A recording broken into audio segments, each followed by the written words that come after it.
Babban jarumin masana'antar Kannywood kuma mawaƙi a masana'antar, wato jarumi Adam A. Zango, ya yi wa wata sabuwar jarumar masana'antar Kannywood wato Farida Abdullahi wata sabuwar waka ta tashin hankali.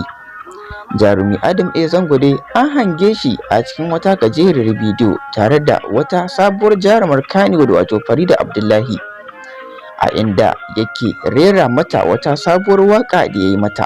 Lamarin dai ya ba wa mutane da dama mamaki, a inda aka fara tunanin cewar shin ko dai jarumi Adam A. Zango ya tsunduma cikin soyayyar jaruma Farida Abdullahi, ganin cewar jarumi Adam A. Zango tsoho ne amma mai budurwar zuciya. Ko a lokacin jaruma Ummi Rahab kuwa tana karamar yarinya ya nuna mata soyayya.